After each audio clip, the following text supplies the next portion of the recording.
Hello friends. तो कैसे हैं आप सब। आई होप आप मस्त, ज़बरदस्त और जिंदाबाद होंगे।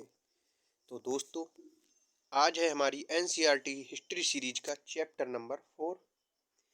क्या बताती हैं हमें किताबें और कवरें।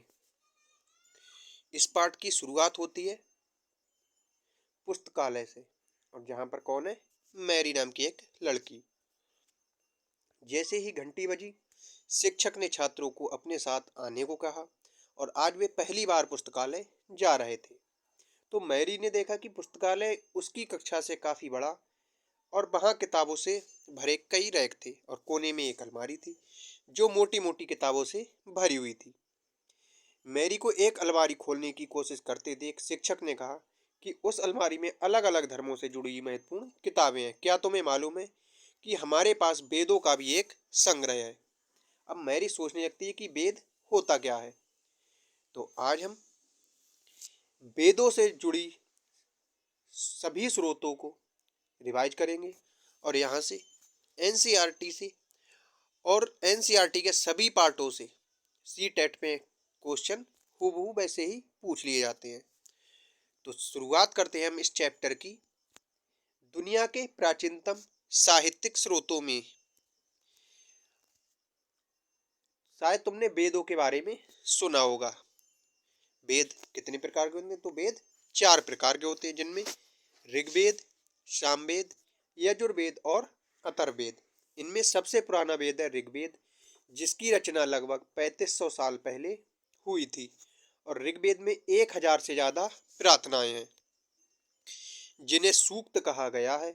और सूक्त का मतलब होता है अच्छी तरह से बोला गया। यह विभिन्न देवी देवताओं की स्तुति में रचे गए हैं, और इनमें से 3 देवता बहुत महत्वपूर्ण हैं, जिनमें अग्नि, इंद्र और सोम का नाम प्रमुख है। अग्नि आग के देवता, इंद्र युद्ध के देवता, और सोम एक पौधा है जिसे एक खास पेय पदार्थ बनाया जाता है। वैदिक प्रार्थनाओं की रचना ऋषियों ने की थी, और आचार्य विद्यार्थियों को इन्हें अक्षरों, शब्दों और वाक्यों में बांटकर श्वासवर पाठ द्वारा कंठस्थ करवाते थे। अधिकांशतः सूक्तों के रचयिता सीखने और सिखाने वाले पुरुष थे, और कुछ प्रार्थनाओं की रचना महिलाओं ने भी की थी। ऋग्वेद की भाषा प्राक संस्कृत या वैदिक संस्कृत कहलाती है, और तुम स्कूल में जो संस्कृत पढ़ती हो, ये उससे भाषा थोड़ी सी भिन्न है। संस्कृत और अन्य भाषाएं। संस्कृत भाषा भारोपीय यानी कि भारत और यूरोपीय भाषा परिवार का एक हिस्सा है, और भारत की कई भाषाएं जैसे कि असमिया, गुजराती, हिंदी, कश्मीरी, सिंधी, एशियाई भाषाएं जैसे फारसी, तथा यूरोप की बहुत सी भाषाएं जैसे अंग्रेजी, फ्रांसीसी, जर्मन, यूनानी, इतालवी, स्पेनिश आदि इसी परिवार से जुड़ी हुई हैं। उन्हें एक भाषा परिवार इसीलिए कहा जाता है क्योंकि आरंभ में उनमें से एक शब्द जैसे थे। उदाहरण के लिए मातृ संस्कृत में, माँ हिंदी में, और मदर अंग्रेजी में। उपमहाद्वीप में दूसरी भाषा परिवारों की भी भाषाएं बोली जाती थी। उदाहरण के लिए पूर्वोत्तर देश प्रदेशों में तिब्बत बर्मा परिवार की भाषाएं बोली जाती हैं। तमिल, तेलुगु, कन्नड़ और मलयालम द्रविड़ भाषा परिवार की भाषाएं हैं, जबकि झारखंड और मध्य भारत के कई हिस्सों में बोली जाने वाली भाषाएं ऑस्ट्रो एशियाटिक परिवार से जुड़ी हुई हैं। हम जिन किताबों को पढ़ते हैं वे लिखी और छापी गई हैं, और ऋग्वेद का उच्चारण किया जाता था और श्रवण किया जाता था, ना कि पढ़ा जाता था। रचना के कई सदियों बाद जैसे पहली बार लिखा गया, इसे छापने का काम तो मुश्किल से 200 साल पहले हुआ था। इतिहासकार ऋग्वेद का अध्ययन कैसे करते हैं। इतिहासकार पुरातत्ववेत्ताओं की तरह ही अतीत के बारे में जानकारी इकट्ठी करते हैं, लेकिन भौतिक अवशेषों के अलावा भी लिखित स्रोतों का भी उपयोग करते हैं।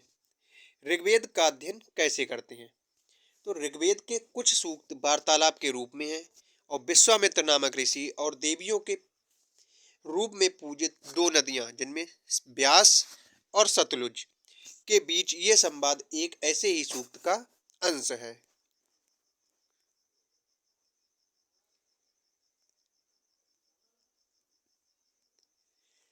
विश्वामित्र और नदियां।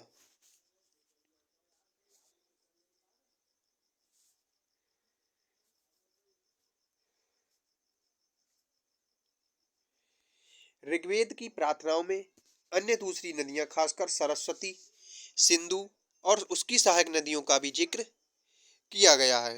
गंगा और यमुना का उल्लेख सिर्फ एक ही बार हुआ है। मवेशी, घोड़े और रथ। ऋग्वेद में मवेशियों, खासकर पुत्रों, बच्चों और घोड़ों की प्राप्ति के लिए अनेक प्रार्थनाएं हैं। घोड़ों को लड़ाई में रथ खींचने के काम में लाया जाता था और इन लड़ाइयों में मवेशी जीत कर लाए जाते थे। मवेशी यानी कि जानवर। लड़ाइयाँ वैसे जमीन के लिए भी लड़ी जाती थी जहाँ अच्छे चारागाह हो और जहाँ पर जौ जैसी जल्दी तैयार की जाने वाली फसलों को उपजाया जा सकता हो। कुछ लड़ाइयाँ पानी के स्रोतों और लोगों को बंदी बनाने के लिए भी लड़ी जाती थी। युद्ध में जीते गए धन का कुछ भाग सरदार रख लेते थे तथा कुछ हिस्सा पुरोहित को दिया जाता था। शेष धन आम लोगों में बांट दिया जाता था और कुछ धन यज्ञ करने के लिए भी प्रयुक्त होता था। यज्ञ की आग में आहुति दी जाती थी और ये आहुतियां देवी देवताओं को दी जाती थी। घी, अनाज और कभी कभी जानवरों को की भी आहुति दी जाती थी। अधिकांश पुरुष इन युद्धों में भाग लेते थे और कोई स्थायी सेना नहीं होती थी, लेकिन लोग सभाओं में मिलते जुलते थे और युद्ध व शांति के विषय में सलाह मशविरा भी करते थे। वहां ये ऐसे लोगों को अपना सरदार चुनते थे जो बहादुर और कुशल योद्धा हों।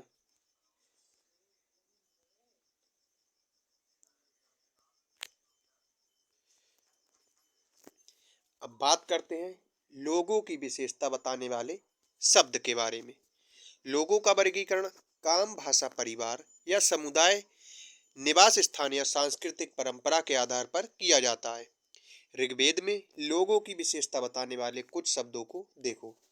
ऐसे दो समूह जिनका वर्गीकरण काम के आधार पर किया गया है और पुरोहित, जिन्हें कभी कभी ब्राह्मण कहा जाता था, तरह तरह के यज्ञ और अनुष्ठान करते थे और दूसरे लोग राजा थे।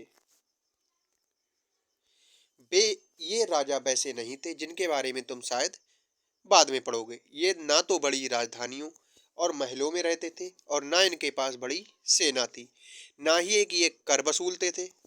प्रायः राजा की मृत्यु के बाद उसके बेटा अपने आप ही शासक नहीं बन जाता था। जनता या पूरे समुदाय के लिए दो शब्दों का इस्तेमाल होता था और एक था जन, जिसका प्रयोग हिंदी व अन्य भाषाओं में आज भी होता है। दूसरा था विष, जिससे वैश्य शब्द निकला है। ऋग्वेद में विष और जनों के नाम मिलते हैं, इसीलिए हमें पुरुजन या विष, भरतजन या विष, यदुजन या विष जैसे कई नाम के उल्लेख मिलते हैं। जिन लोगों ने इन प्रार्थनाओं की रचना की वे कभी कभी खुद को आर्य कहते थे और अपने विरोधियों को दास या दस्यु कहते थे। दस्यु वे लोग थे जो यज्ञ नहीं करते थे और शायद दूसरी भाषाएं बोलते थे। बाद के समय में दास, जिसका स्त्रीलिंग दासी शब्द का मतलब गुलाम हो गया, और दास वे स्त्री या पुरुष होते थे जिन्हें युद्ध में बंदी बनाया जाता था। उन्हें मालिक की जायदाद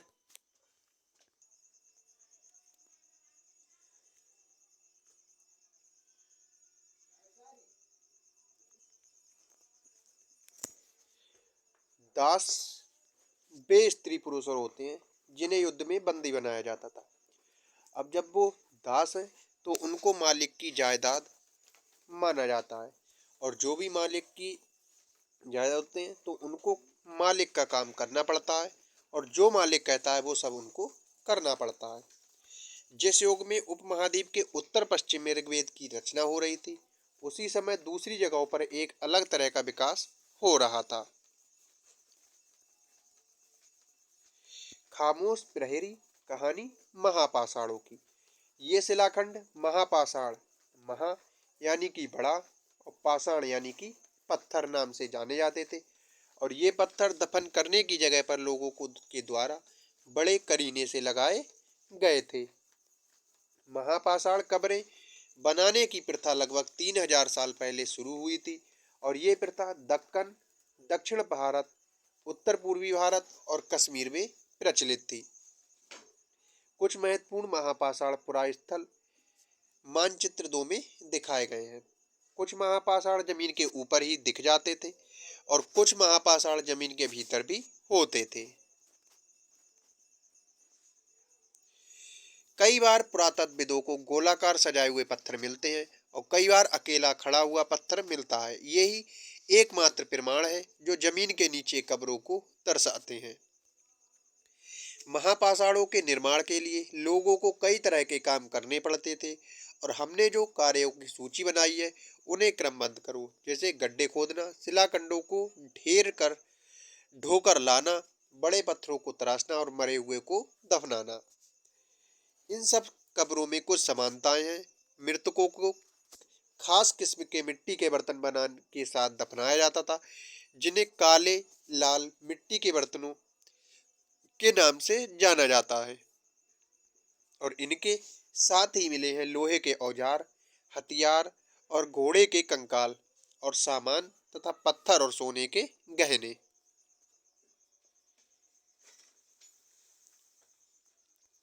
लोगों की सामाजिक असमानताओं के बारे में पता करना। पुरातत्व ये भी मानते हैं कि कंकाल के साथ कई सारी चीजें मरे हुए व्यक्ति की ही रही होंगी। कभी कभी एक कब्र की तुलना में दूसरी कब्र में ज्यादा चीजें मिलती हैं। यहाँ एक व्यक्ति की कब्र में 33 सोने के मनके और शंख पाए गए हैं। दूसरे कंकालों के पास कुछ मिट्टी के बर्तन ही पाए गए और ये दफनाए गए लोगों की सामाजिक स्थिति में भिन्नता को दर्शाता है। कुछ लोग अमीर थे तो कुछ लोग गरीब थे, कुछ लोग सरदार थे, कुछ लोग अनुयायी थे। क्या कुछ कब्रगाहें खास परिवारों के लिए थीं? कभी कभी महापाषाणों में एक से अधिक कंकाल मिले हैं और ये वेद दर्शाते हैं कि शायद एक ही परिवार के लोगों को एक ही स्थान पर अलग अलग समय पर दफनाया गया था और बाद में मरने वाले लोगों को पोर्ट होल के रास्ते कब्रों में लाकर दफनाया जाता था। ऐसे स्थानों पर गोलाकार लगाए गए पत्थर या चट्टान चिन्हों का काम करते थे, जहां लोग आवश्यकता अनुसार शवों को दफनाने दोबारा आ सकते थे। ईनाम गांव के एक विशिष्ट व्यक्ति की कब्र। ये भीमा की सहायक नदी घोड़े घोड़ के किनारे एक जगह है और इस जगह पर 3600 से 2700 साल पहले लोग रहते थे। यहाँ वयस्क लोगों को प्रायः गड्ढों में सीधा लिटाकर दफनाया जाता था और उनके सिर उत्तर की ओर होते थे। कई बार उन्हें घर के अंदर ही दफनाया जाता था और ऐसे बर्तन जिनमें शायद खाना पानी हो दफनाए गए सबके पास रखे जाते थे। एक आदमी को 5 कमरों वाले मकान के आंगन में 4 पैरों वाले मिट्टी के एक बड़े से संदूक में दफनाया गया था और बस्ती के बीच में बसा यह घर गांव के सबसे बड़े घरों में से एक था। इस घर में एक अनाज का गोदाम भी था और सबके पैर मुड़े हुए थे। क्या बताते हैं हमें कंकाल के अध्ययन? छोटे आकार के आधार पर एक बच्चे के कंकाल को आसानी से पहचाना जा सकता है, लेकिन एक बच्चे और बच्ची के कंकाल में कोई बड़ा फर्क नहीं होता है।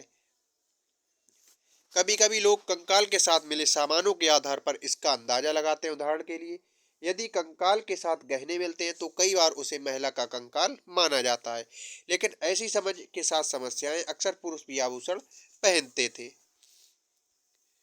कंकाल का लिंग पहचानने का बेहतर तरीका उसकी हड्डी की जांच है। चूंकि महिलाओं बच्चों को जन्म देती है, इसीलिए उनका कटी प्रदेश या कूला पुरुषों से ज्यादा बड़ा होता है और ये समझ कंकालों के आधुनिक अध्ययन पर आधारित है। आज से लगभग 2000 साल पहले चरक नाम से प्रसिद्ध वैद्य हुए थे और जो उन्होंने चिकित्सा शास्त्र पर चरक संहिता नाम की किताब लिखी थी। वे कहते हैं कि मनुष्य के शरीर में 360 हड्डियां होती हैं और ये आधुनिक संरचना विज्ञान की 206 हड्डियों से काफी ज्यादा है। संभवतः चरक ने अपनी गिनती में दांत, हड्डियों के जोड़ और कार्टिलेज को जोड़कर ये संख्या बताई थी। इनाम गांव के लोगों के काम धंधे।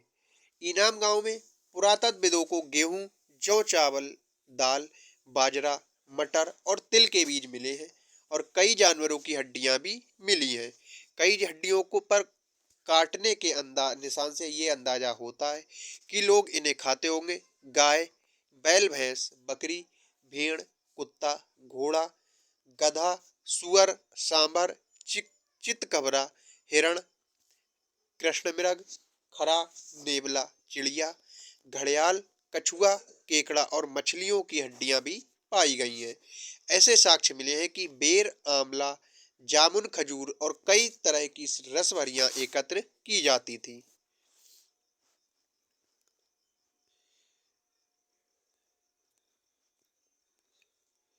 तो आई होप क्लास आपको पसंद आई होगी। क्लास अच्छी लगी हो तो क्लास को लाइक, और चैनल पर नए हो तो चैनल को सब्सक्राइब जरूर कर लें। और ये वाले प्रश्न आपको खुद से रिवाइज करने हैं और उनके उत्तर खुद कॉपी पर नोट करने हैं। तो मिलते हैं कल अगली क्लास के साथ।